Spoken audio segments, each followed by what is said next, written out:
and welcome to Theatrical Day.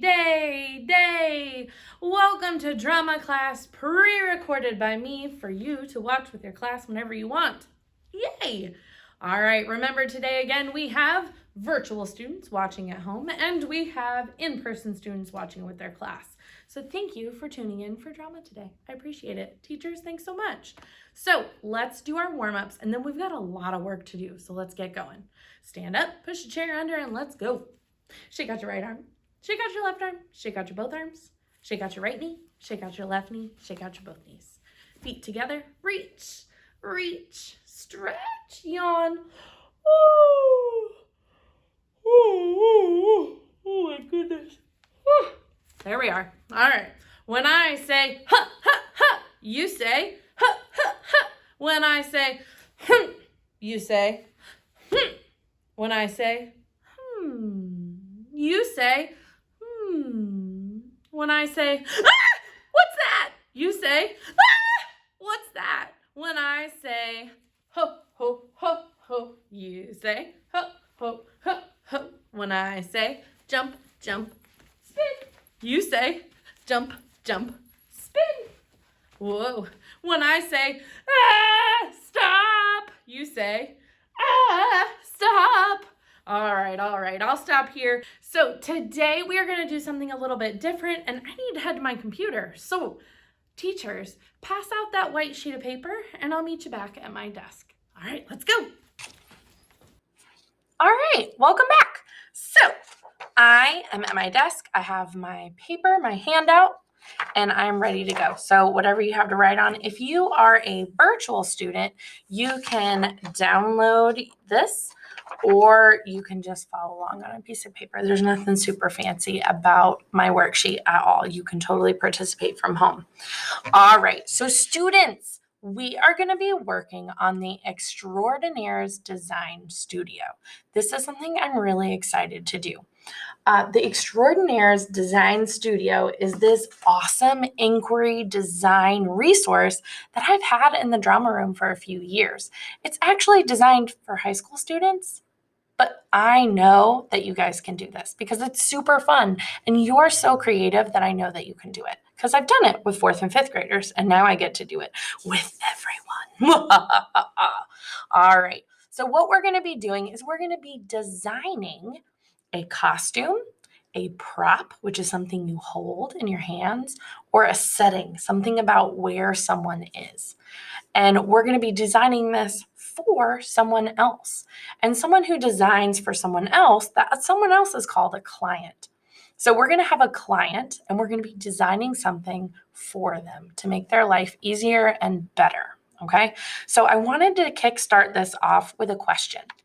And my question is, if someone followed you around for a week, what 3 things would they say that you would need to make your life easier? What do you think? Now, I went to Mr. Garrity and asked him this same question. Let's see what he said. If someone followed me around for a week, they would notice 3 things. Number 1, it takes me a while to make my breakfast in the morning, and I want my breakfast ready when I wake up. So they make coffee machines that can be set up the night before to make your coffee for you in the morning. I want that for breakfast. Number 2, also food related, I am always ready for a snack. And when I walk around our school, I notice that a lot of people are always ready for a snack. So I want to have an automatic snack dispenser with me at all times that only weighs around 3 pounds. How do you do that?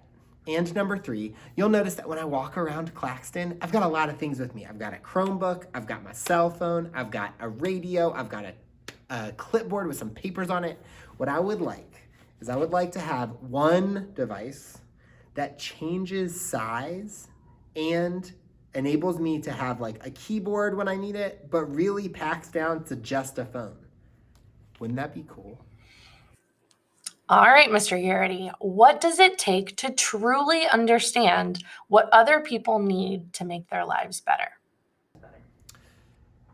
To understand what other people need to make their lives better, it takes this like big thing, which is to be aware of other people. So you can do that through observation, you can do that through empathy, how you understand other people's feelings. You can do that also by listening. I spend a lot of my day listening to other people to understand what would make their lives better here at Claxton, and then trying to do things to support them. Thank you, Mr. Garrity. Wow. You're right. Empathy and seeking first to understand before being understood. These are the skills that we need in order to design and create for other people. Designing and creating for you is easy, but you really have to put yourself in someone else's shoes and imagine what would make their life better. So let me introduce you to our client today.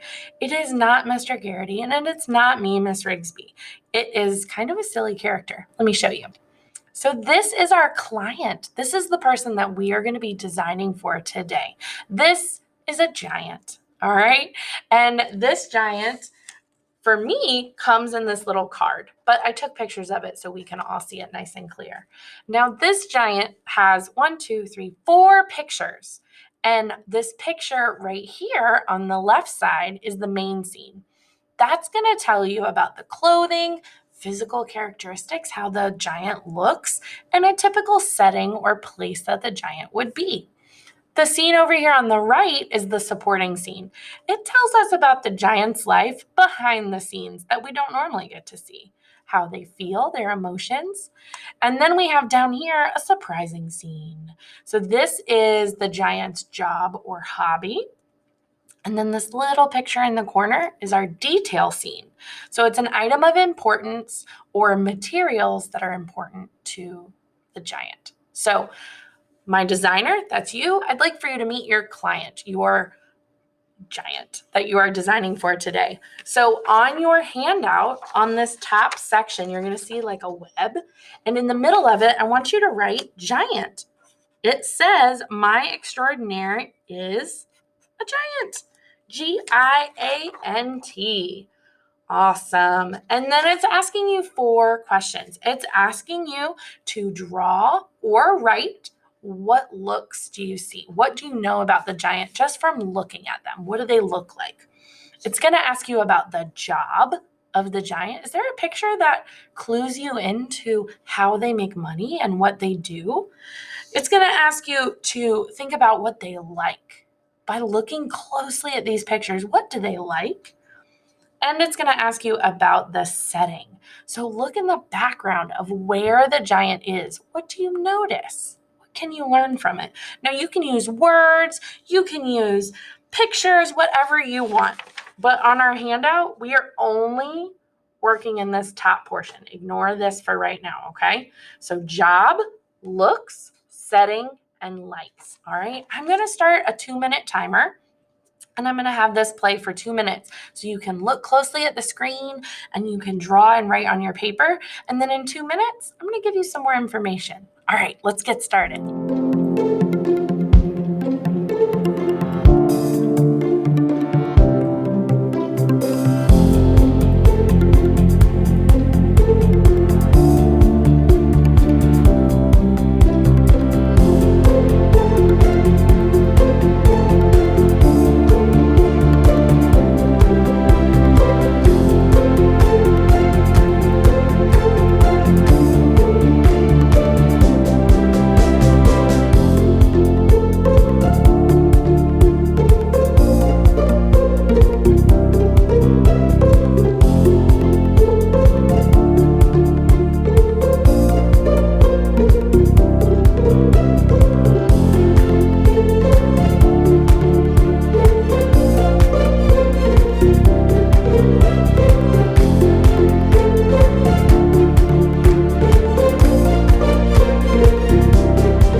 right, so our 2 minutes is up, and I was working on my paper, and I'm not quite done, and you might not either, and that's okay. So let me take a look, show you what I came up with. So I was looking at looks first, and I noticed that she's very tall, so I drew an arrow, and her dress and those like blue flags kind of look like a circus tent. So I'm wondering if she turned a circus tent into clothing. And she has really big feet. It looks like she might have shoes made out of boats. I thought that was really cool. For the setting, I noticed that she's in a cave or something. It looks really dark wherever she is living.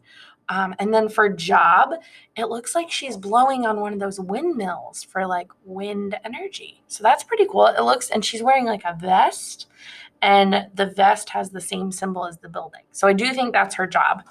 And then lights. So the little detail picture, she's holding, they look like lampposts, right? And it looks like she's knitting with chain. So maybe she likes knitting with really large objects. I don't know. And then when I'm looking in that main picture, I didn't even write this down, but is she helping the skiers get to the top of the hill? Is she like the ski lift? That's really cool.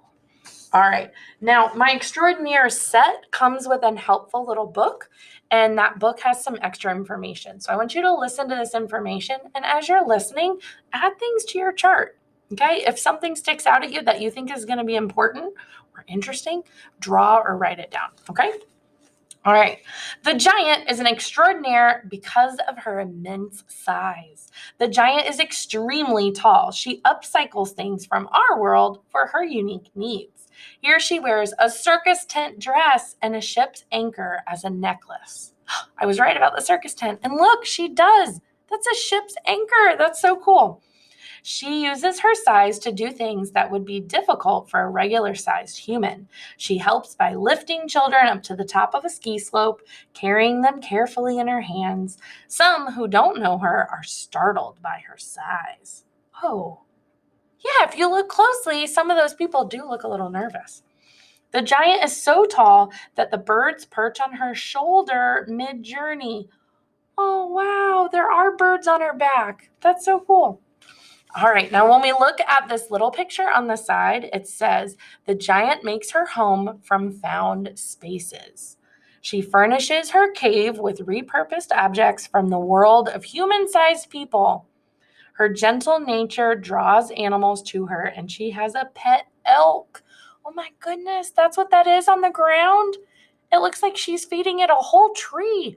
Oh my goodness, and I see a lighthouse in the corner. I thought those were lanterns. They're not lanterns, are they? They're oh, the word just escaped. Hot air balloons. They're hot air balloons upside down. So cool. Oh wow, so many details. Her size is valued at the power plant down here, where she blows the wind turbines on still days. Oh, instead of a windmill, it's a wind turbine. She likes to make things in inventive ways with repurposed materials. So I think I was right. I think she's knitting with lampposts and chain. Wow, that's so cool. All right. So some other things that you need to know about our giant. She's really tall with long arms and legs, and objects from our world would appear really tiny to her. So you have to keep that in mind if you're designing something for her. She repurposes large human objects, upcycling them to serve her own needs. She has to have clothes and shoes made especially for her. Her large hands and fingers can make it harder for her to do small tasks. The giant's height and strength may be a danger to people. She has to be careful not to drop anything, and she must be aware of what is below her when she is walking. She must be careful of flying objects. I didn't even think of that. She could get hit by a plane. Her size can be a great help to humans, but in return, they can help her make and find the things she needs. What other objects from the human world would be useful to the giant, and how might she use them? How could the animals in the mountains help her?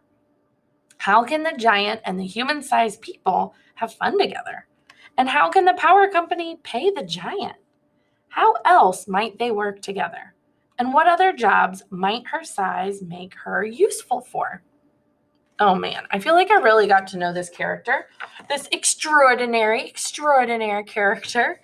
All right, so now we're going to talk design.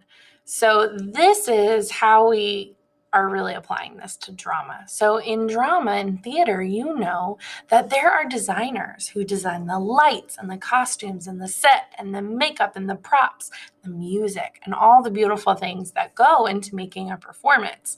So we are practicing our design skills, but instead of thinking about a play or a musical or a story that we're designing for, we're going a little simpler and we're designing for this giant, okay? So when you're designing, we are going to keep it theater, and we're going to design props, a setting, or clothing.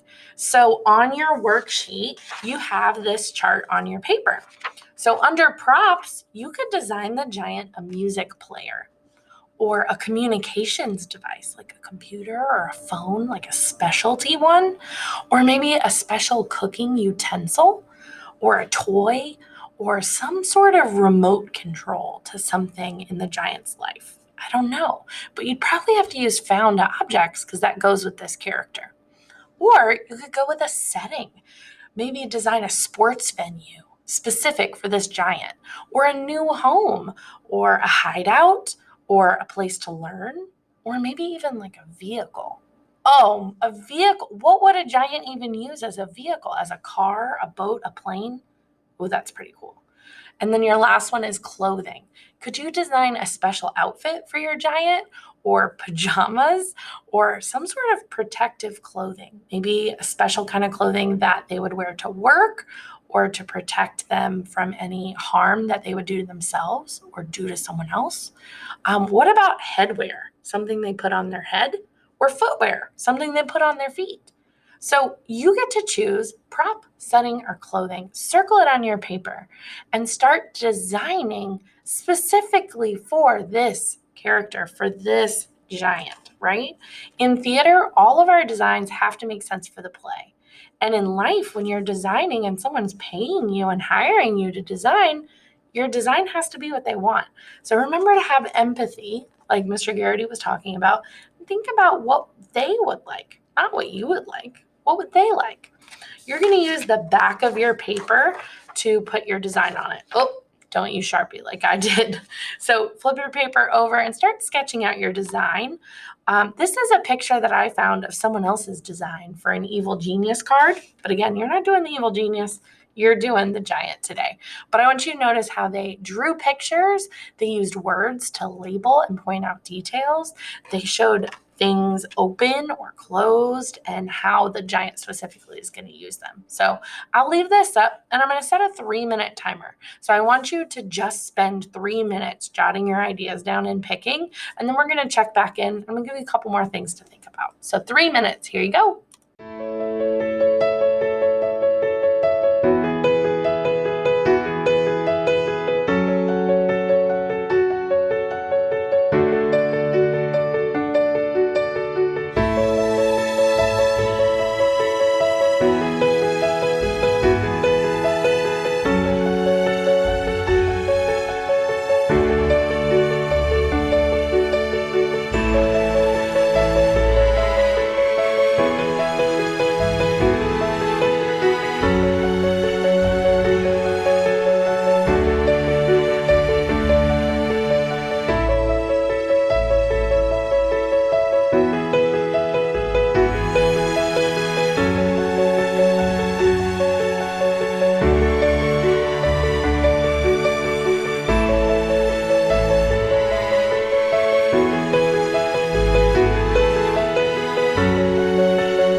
Sorry, I know that 3 minutes was short, but I want to make sure that we introduce all the steps, and then you'll have more time at the end. So the next step in the design process, step 1 was research. We learned all about our client. Step 2 was design. And now we're at step 3. We want to improve our design. So I want to talk to you about how do we change something that was perfect? So maybe you just designed something that you think is perfect. The giant would love it. That's awesome. You and all the other inventors in history have a successful invention. Congratulations. But why would we change something that was perfect? So take a look at these pictures. These are perfect designs. So we've got glasses, an automobile, we have some farmers and people making a road. You can see some clothing and cell phones and music players. Did these change or were they invented and kept perfect? And how did that change help people? Think about it for a second. We change things because our needs change, right? Look at those glasses. I don't think I could be wearing those glasses now, right?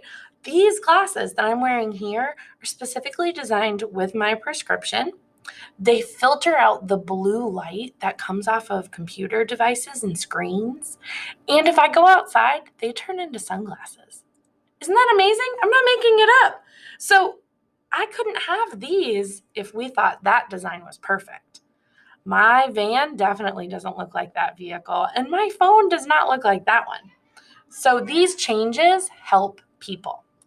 So 4 things I want to talk about. Adapt. Designers can adapt a design. They can change its size, shape, color, or material to suit different purposes or environments. So think about your design. Could it adapt or change? Designs can also become automated, making something in part or in total able to operate without human effort. Think about like farming equipment. We used to use horses to pull plows, and now we have amazing farming equipment that we put gasoline in and drive. So we've got a lot of automation happening. Then you have integration, combining different things into one. My phone is also my camera. I don't own another camera. I take all my pictures on my phone. I used to have a digital camera and it was amazing, but designers integrated my camera with my phone, and now I have a camera phone, and I wouldn't want it back like I used to. You can also make something more sustainable. This is creating something so it won't harm the environment. We've had cars for a long time, but how those engines burned fuels creates gases in the air, and it's really harmful for our environment. So once we have something invented, then we can make it more sustainable. We can make it use recyclable materials or have less impact to animals and plants and our environment. So let's go back to Mr. Garrity. Hey, Mr. Garrity, have you ever improved something that you designed? Yes. All right, y'all, check this out. So, you know how we have our Claxton chicken coop?